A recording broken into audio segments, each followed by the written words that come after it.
Bom dia. Primeiro, eu quero dizer aos organizadores, Esper, obrigado pelo convite. É um prazer para mim estar aqui. Mas eu sei que inglês é um idioma difícil.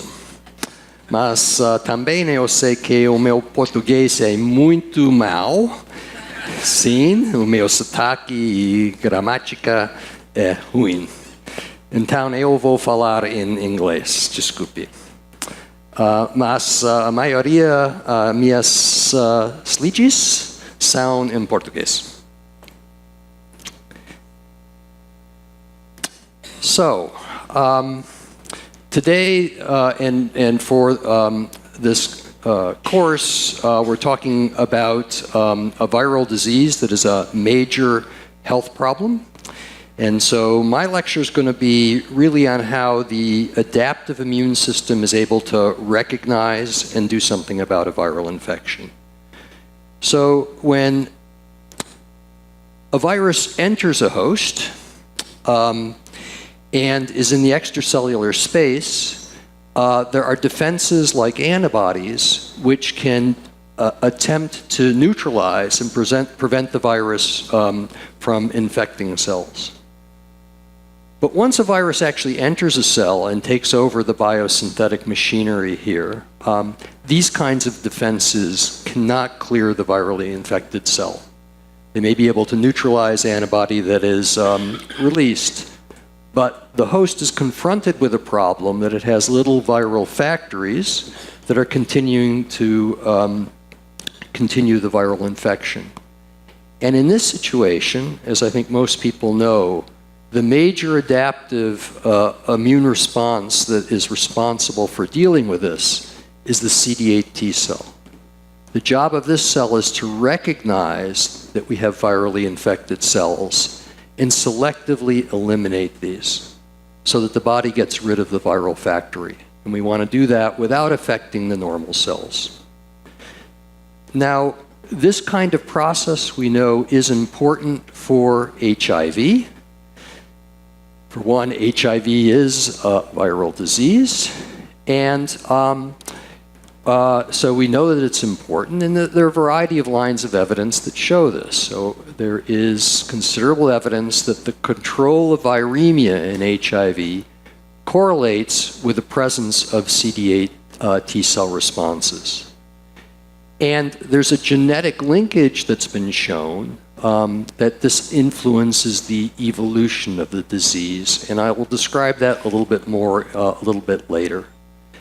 We also know that the virus evolves, it mutates, and if you look at the pattern of mutations, it indicates that there's a selection pressure put on the virus by the CD8 T cell response that makes it is selecting for mutants that can't get recognized.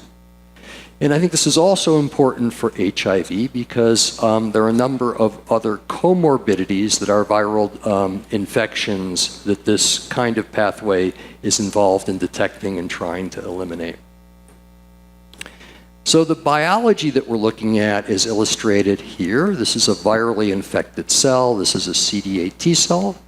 And this cell, when it will recognize the infected cell, will adhere tightly and then deliver a lethal hit that will cause the virally infected cell to die. And so what we're going to focus on this morning in my lecture is how is it that the CD8 T cell can actually recognize that this is a virally infected cell and eliminate it. And the way that it does that is that it's looking for this structure here. This is one of the peptide binding receptors that is encoded in the major histocompatibility complex on chromosome 6 in humans. And this is actually, so these structures decorate the surface of all cells in the body, and lymphocytes go around looking for these, and if they find one that they can recognize, then they're going to respond. This is actually, oops, sorry. Too many buttons on this. So this is actually a T cell's view of the molecule. So these structures stick up from the membrane. the T cell is going to come down and look at it. And so this is a view where we're looking right on the surface. And what the T cell is actually looking for is this structure here, which is an antigenic peptide. And you can see that it's present in a groove that's in the top of the molecule. So the basic pathway that we're going to cover is illustrated in this little cartoon. So all cells transcribe and translate a subset of their genes. All of the proteins that are made are turned over, and as part of that process, they're converted into peptides, and a fraction of these peptides end up getting supplied to the peptide binding receptors, these MHC Class I molecules, through a transporter I'll tell you a little bit more about. And then the Class I molecules that have formed, which form in the endoplasmic reticulum, will bind a subset of these peptides and then display them on the cell surface. Now, in healthy situations, hopefully all of us in this room at the moment, all of these peptides derive from your normal self-proteins, right? And so they're not a problem. And so the immune system will ignore these. They're displayed, but they're ignored, and that's because the T cell system learns during development what is self and what is not self. However, if we're in a situation like a virus, the cell gets infected with a virus, some of the genes it's going to transcribe and translate will be viral proteins. And so some of the peptides that will come out on the cell surface will be viral peptides. And that allows the immune system to see that the cell is making something that it should not be, that's dangerous to the host. It's either a viral infection, or another situation we see this is in cancer cells where they've mutated some of their genes, and that pathological cell can then be eliminated, okay? So I want to tell you a little bit more about the MHC Class I molecules because they're central to this.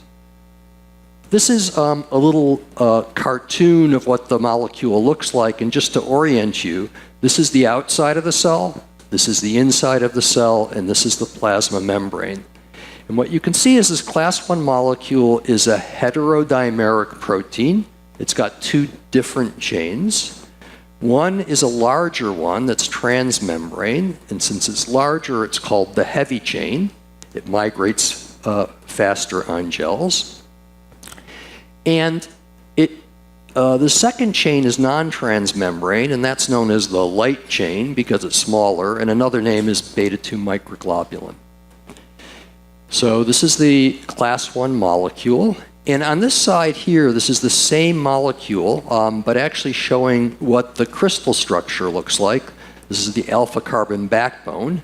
And it's cut off right here. So we're looking from here up. And the color coding is the same. So what you can see is that there are a couple of membrane proximal domains, one in the heavy chain here and one in the light chain. And then at the top of the molecule, there's this unusual structure here, which consists of a couple of alpha helices that are projecting up, and they're sitting on, a beta pleated sheet. So what I always tell the medical students that I teach, that one way to remember this structure is that you can think of this as a hot dog bun. So a bun for a cachorro quente, seen? Sitting on grade, a barbecue grill, okay? The beta pleated sheet. So this is the basic structure that's going to be involved in displaying the antigens to the CD8 T cells. And I want to tell you a little bit about how many of these we have, what the genes are. So this is a low-power genetic map of the major histocompatibility complex on chromosome 6 in humans. It's called HLA. This is the mouse version here, but I'm going to focus on the human. And the genes that we're going to be talking about here are the MHC Class I genes. They're shown here in pink. And this is very simple. There are three of these genes. So there's an HLA, that's the name of the complex, HLA A, B, and C. And these 3 genes are encoding the heavy chain. So we have 3 different kinds of heavy chains, each encoded by one of these genes. Okay, so that's the yellow chain here. This green chain, the light chain, beta-2 microglobulin, there's only 1 gene for this that we have, and it's essentially identical in all individuals. There's really not much, if any, polymorphism. So we all have the same light chain. I'll come back to that's actually different with a heavy chain. So I've told you that we all have 3 genes that encode 3 different peptide binding receptors, HLA A, B, and C. And I want you to think for a minute about how many potential antigens there are, how many potential viral antigens and how many potential self-antigens. And I think it becomes obvious that there are huge numbers of potential antigens, right? Millions, billions. And so how is it that only 3 peptide binding receptors are going to be able to effectively display all of this antigenic information to the adaptive immune system? So how can a few Class I molecules present all of these antigens?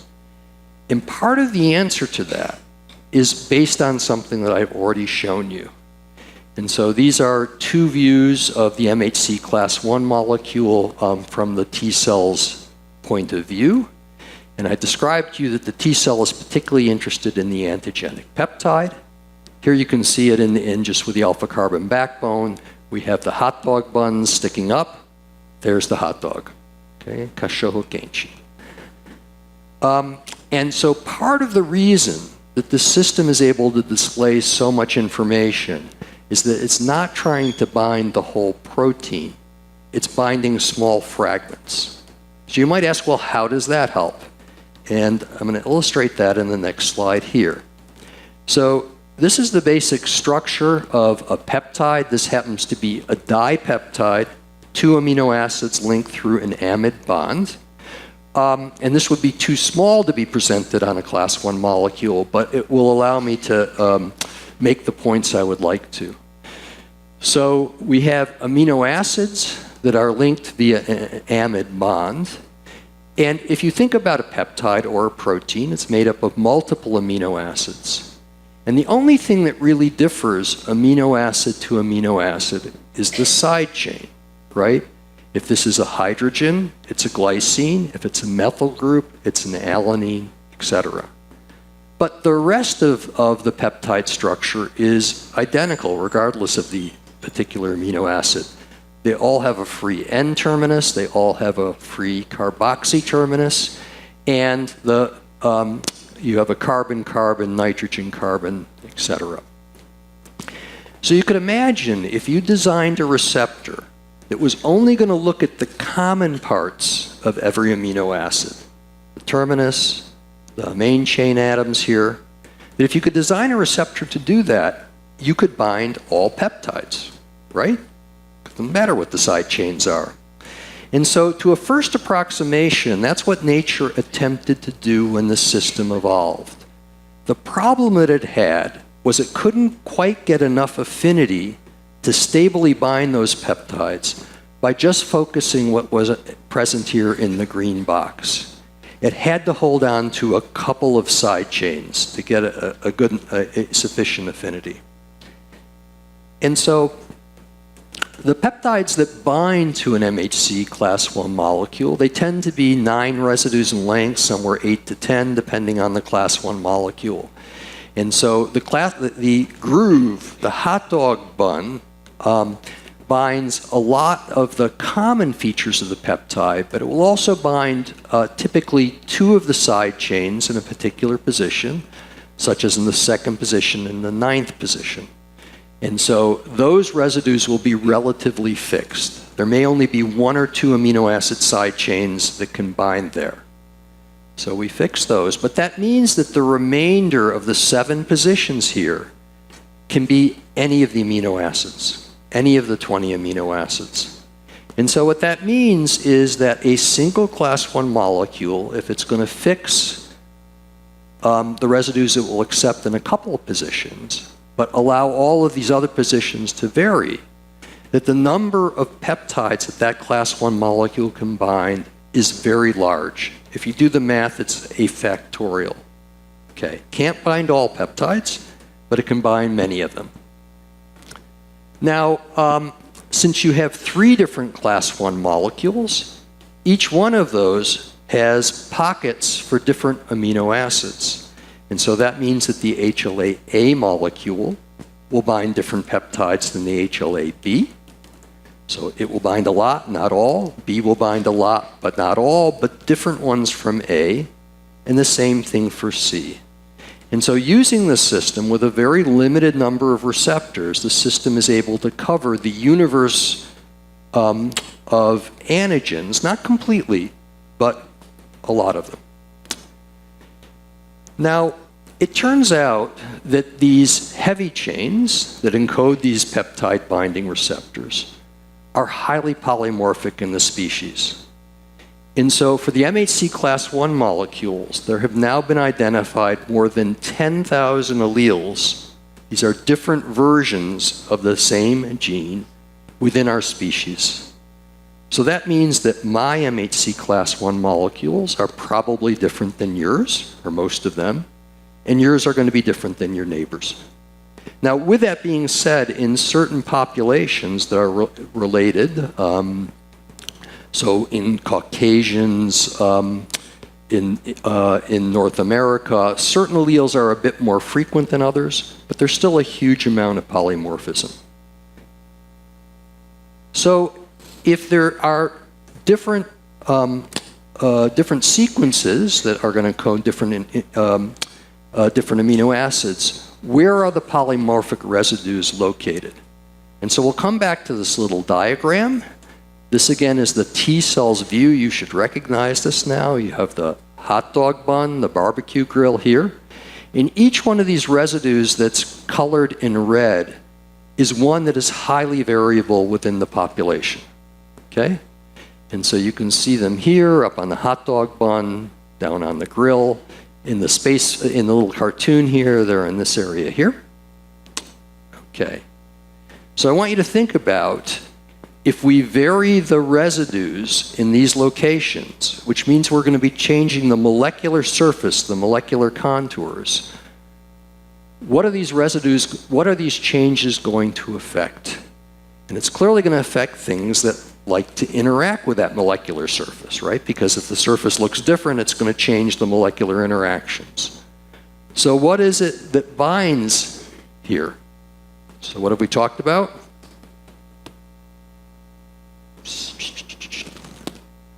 Okay, somebody help me. Eu preciso ajuda. Preciso ajuda. See? What do we say binds here? Peptide, okay? And so if we change the molecular surface here, we're going to bind different peptides, and that is correct. What is the other thing that's going to bind here? T cell receptor, and that's correct. So the T cell receptor is going to care about that, and that's extremely important. So many of you may have heard of the phenomenon of MHC restriction, where T cells will want to recognize their own MHC molecules, but not somebody else's. And that's because of these polymorphisms changing the molecular surface. So the things that bind there are T cell receptors and peptides. Now, the reason that I'm telling you this detail is that this has implications for health and disease and things like vaccines. So the fact that if you have different polymorphic versions of these MHC Class I molecules, you're going to be presenting different peptides. One of the implications is that different individuals are going to respond to different regions or different antigens, right? And we know that to be true, and we'll talk a little bit more about that in a minute. This also means that if you're thinking about making vaccines that are peptide-based, which are that they may not work in all individuals, because if the individual doesn't have the right MHC molecule to display it, the immune system won't see it. See? And it turns out that if this is going to influence the ability of the immune system to recognize antigens, that this could affect the response and course of the disease, and also response to vaccines. And that's been very nicely illustrated in many, many studies, but the one that I want to point out was one that was done about 8 years ago for HIV.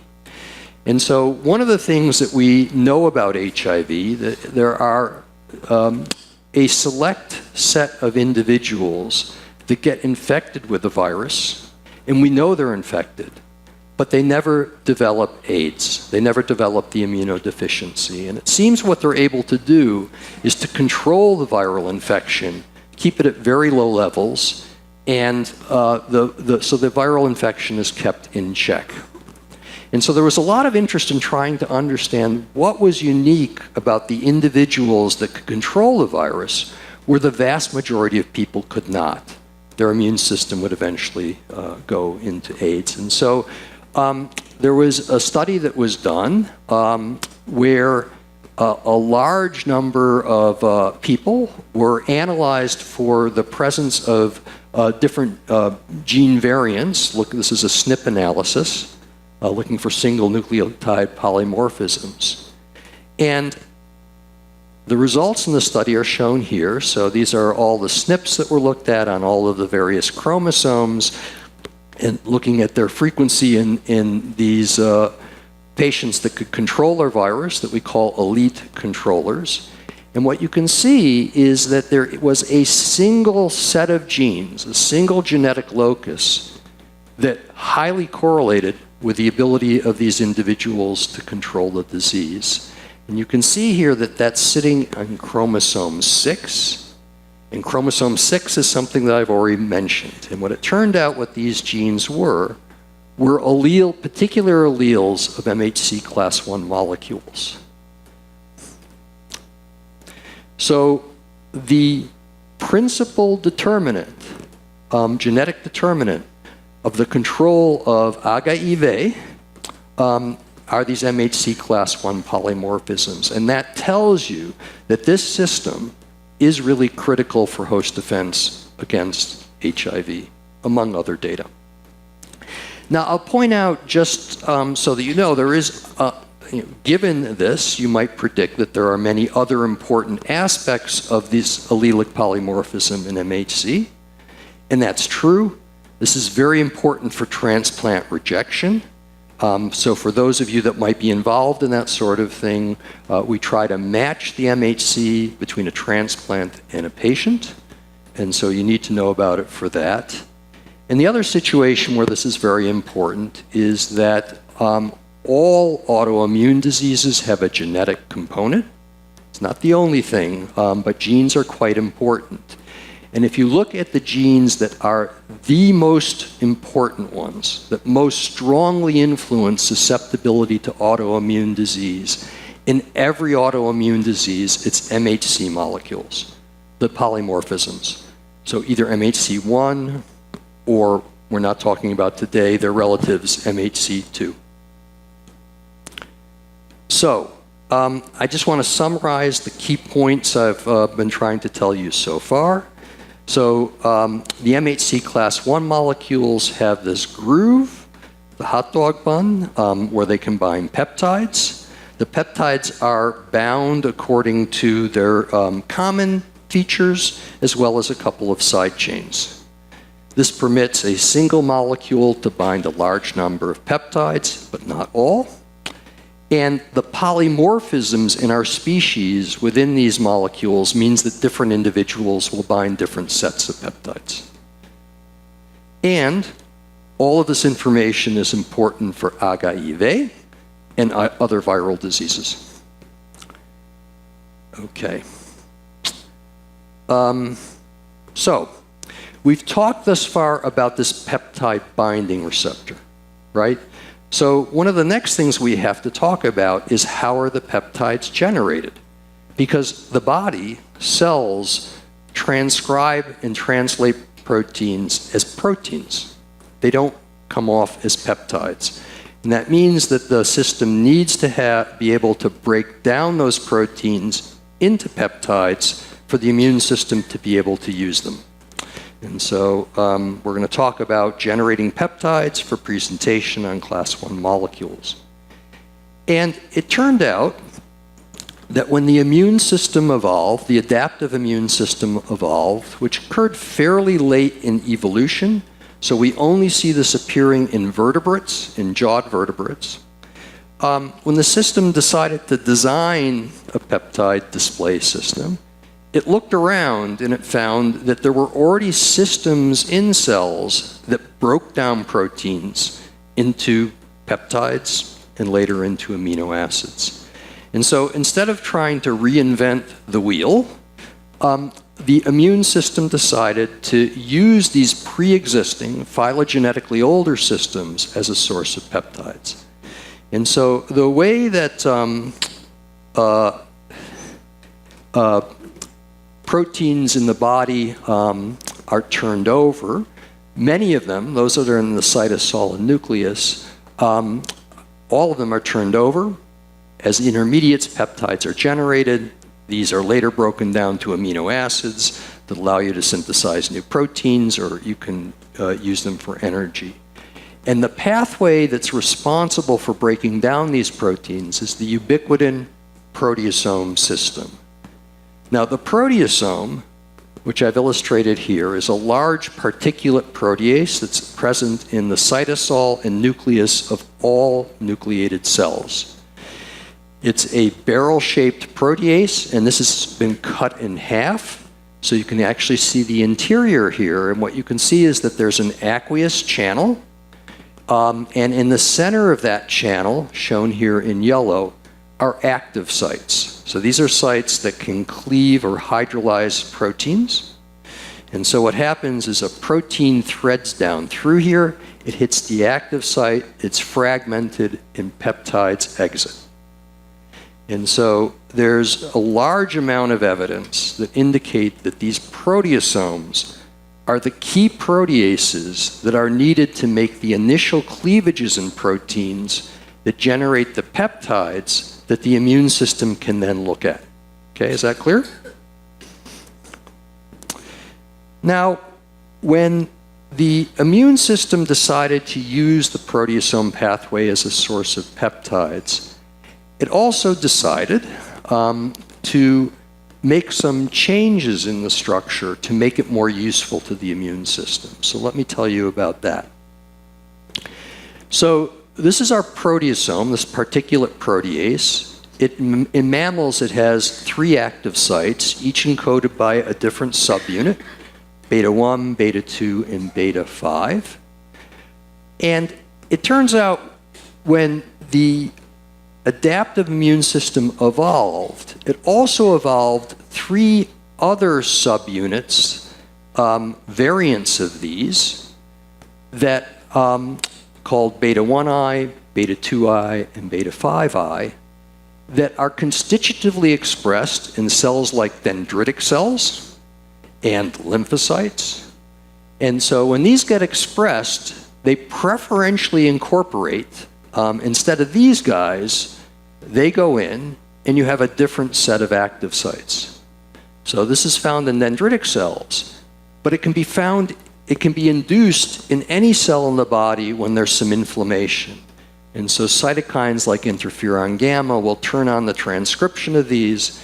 And so in cells in a situation where there's a problem and we've got some inflammation, convert over to this form of proteasome that's known as the immunoproteasome. And so if you change the active sites, the scissors, what's going to happen is that you're going to cleave in different places and you're going to make a different set of peptides, right? So you'll make certain peptides here, different ones here. Now some may be the same, but they're not completely overlapping. So what's the importance of the immunoproteasome? And so this has been analyzed in mice where genetic models have been used, where all of these subunit genes, all of these immunoproteasome subunit genes have been knocked out. And if you look then to see how that changes what the peptides are in class I molecules, one finds the following. So what's been done here is to elute the peptides that are bound and look at what they are, and we can do that by mass spectrometry. And so if we do that from cells that lack the immunoproteasomes, the peptides that were identified are in this pink circle, and these are for particular class I molecules in the mouse. And the blue ones come from cells that are expressing just immunoproteasomes. And what you can see is that they do make some in common, but there are a large number that the immunoproteasome makes that the constitutive proteasomes don't. It's about 50% different in terms of actually different sequences, and we know that there are also quantitative differences. So this is actually an enormous difference. And so one can look in such animals and see what happens in a viral infection. And so that's been done for viruses like lymphocytic choriomeningitis virus. And in fact, the responses are markedly changed. So what I'm trying to tell you here is that something about how the peptides are actually generated in cells and how there is also some specialized machinery. Now, the next thing I want to mention about this that's important is does the proteasome actually generate the final presented peptide, or are there other modifications that need to be done? And the reason that that's a question of interest comes back to the structure that we've looked at, which is that if you take a look at the groove here, this hot dog bun is not open. It's actually closed on either side. And therefore, the hot dog that binds here has to be an exact sized fit. And not only that, the free N terminus has a pocket that it binds into, as does the free C terminus. So this has to be an exact size. For most human MHC Class I molecules, that's 9 residues or sometimes 10. There's some mouse Class I that will bind 8 mers. And so this leads to the question of whether the proteasome makes predominantly 9 residue peptides, right, that this can be used, or not. And so one of the ways that that's been looked at over the years is to take purified proteasomes, feed them various proteins, and then biochemically characterize the size of these peptides. And when you do that, and this shows some primary data, each one of these is a different set of antigens, and on the bottom here is essentially the molecular weight. And you can see that the peptides that come out after you fed a protein span a range of sizes. It's along normal distribution. And I've highlighted here in red the ones that would be the correct size to bind to class I. So the proteasome does make some of these, but you can see it makes a lot more that are smaller. Those are lost to the immune system. They can't bind to a class I molecule. And it makes a bunch of them that are too long, but could serve as precursors if somehow they could be shortened to 9 residues. Clear? Okay. So are these long precursors actually able to be utilized by the system? And what one can find is if one takes a long sequence like this and expresses it in a cell, that indeed the 9 residue or 10 residue epitope or peptide actually gets presented on class I. And that tells you that the system can take long precursors and trim it to the right size, right? Okay. Now, when you examine how it does that, it turns out that for the C-terminal cleavage, only the proteasome can make the right C-terminal cleavage. But there are other peptidases that can take off the extra sequence on the N-terminus. And so let me just summarize what I want this part of the talk, and we're going to come back in a little bit to talk about how that gets done. So the key points here, to generate peptides from expressed genes. The immune system utilizes the normal cellular catabolic pathway that breaks down proteins. The initial cleavages are made by proteasomes, generally resulting in long precursors. The proteasome makes the correct C-terminal cleavage, but other peptidases can trim the N-terminus. And the majority of these peptides, since the proteasome is in the cytosol, the majority of these peptides are born in the cytosol. Now, the peptides are in the cytosol. The class I molecules are going to be assembled in the endoplasmic reticulum, as all membrane proteins are. And there they fold and they're stabilized by some chaperones and things. Okay, and we'll come back to that. So I want to talk about how the peptides actually can get together with the class I molecule. And the problem is that, as we've just talked about, the MHC Class I molecule is formed in the center of the endoplasmic reticulum, right? But where are the peptides? The peptides are found in the cytosol. And between these two is a highly hydrophobic membrane, and energetically, such peptides will not be able to cross this unaided. And so to solve that problem, the immune system evolved a peptide transporter called TAP that takes peptides from the cytosol into the ER.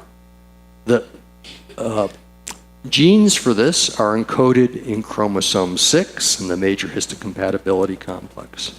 And so TAP will bind peptides that are from 8 to 17 residues in length, and it has some specificity in this process. So it means it doesn't take all of the peptides that are in the cytosol, and that can also influence what the immune system sees. Now, it turns out we were talking about how the extra residues on the N-terminus can be trimmed from a long precursor that the proteasome might make. And much of that trimming actually occurs in the lumen of the endoplasmic reticulum, and that's done by an aminopeptidase known as ERAP1, or another term for this is ERAP. Humans also have a second related molecule called ERAP2. And this turns out to be pretty important. So if you knock this gene out of mice and you look at immune responses, they are significantly different in mice that lack ERAP1, telling you that this contributes to responses. And I'm just going to skip over that primary data. Another thing that tells us that ERAP1 is important is that there are polymorphisms in this gene in humans, and those polymorphisms are associated with disease.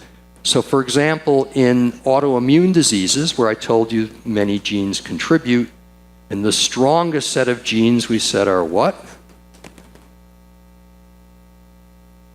MHC polymorphisms. So, for example, in the disease ankylosing spondylitis, if you have particular alleles, you're at a 100-fold higher relative risk of getting the disease. The second strongest gene that will predispose you is a polymorphism in ERAP1.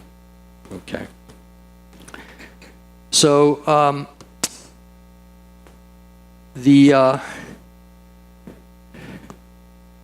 so ERAP1 plays an important role in vivo. It is trimming peptides in the endoplasmic reticulum, and it has specificity, so that influences response. And that's important both for biology and practically if one's thinking about doing things like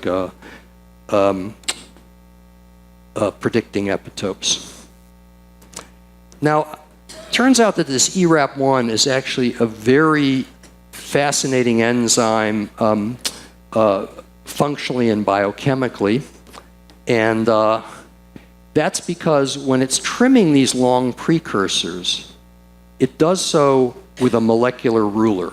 And what I mean about that is that it will cleave peptides, let's say an 11-mer, it will take off 10, 11th residue, 10th residue.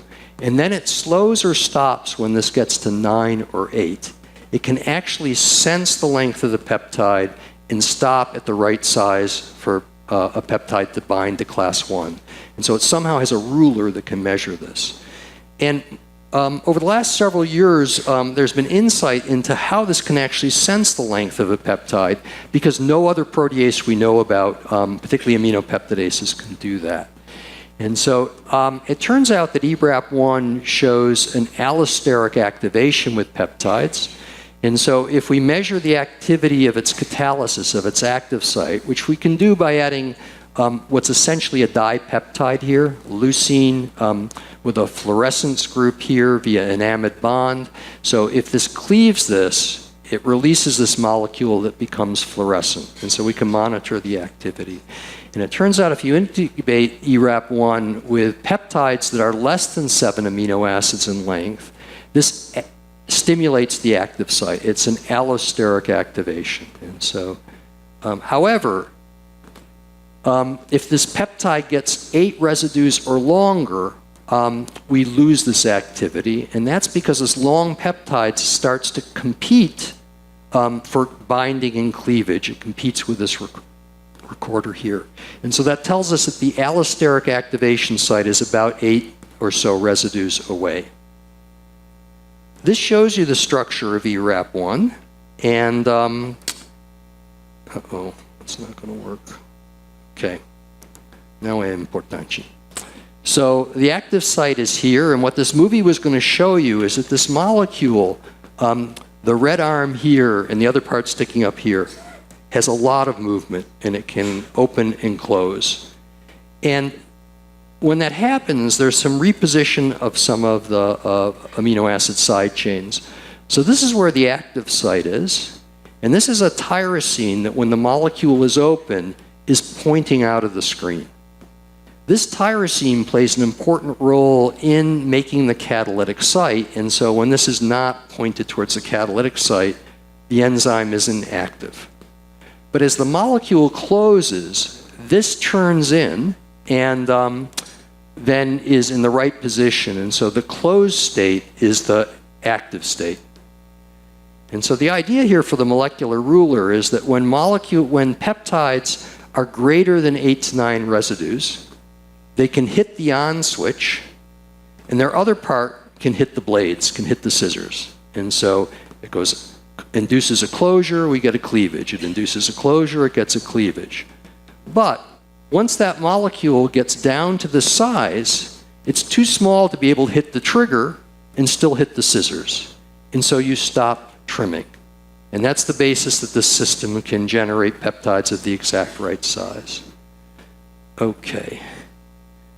So,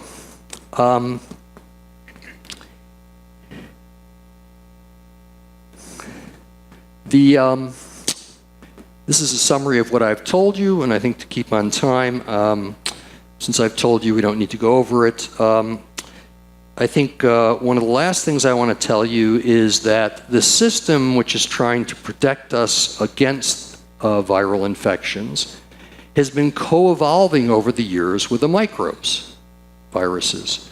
And so a number of viruses have evolved mechanisms to try to escape detection. So if they're not reported, we won't, or they're not reported well, we won't get immune responses or as good ones. And so there are a variety of viruses that have evolved immune evasion molecules. A lot of these are the large DNA viruses that have room to encode additional things.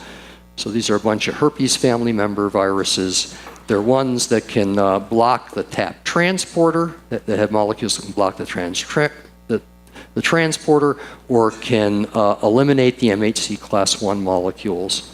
And it turns out that agave has an immune evasion molecule, and that is the NEF protein, which does a lot. It's a multifunctional protein, but one of the things that it's been shown to do is to take the MHC Class I molecules that get loaded with a peptide and that are supposed to go to the cell surface so that CD8 T cells can see that information. And what they do is detour those molecules to lysosomes where they get degraded. And so this makes it harder for the CD8 T cell immune system to actually recognize detected cells, infected cells. Okay, so in the interest of time, I'm going to end the lecture here a little bit early, but we are running late, so every minute saved helps. So I'm going to end here, and I'd be happy to answer any questions.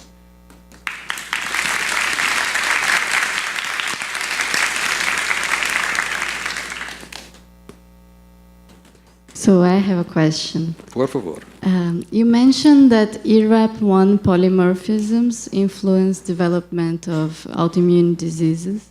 Do you know if somebody has looked at HIV control, if polymorphism ERAP1 would influence? So there have been, the short answer is no, or at least that I know of. But there has been some study in other infectious diseases that have shown that there are influences. So there could well be, and you know, these things are probably, for ERAP, it's not as strong as for MHC Class I alleles. So, you know, it's probably an influence, but not an all or none thing.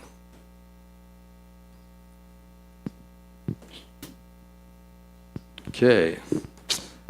Obrigado for your attention.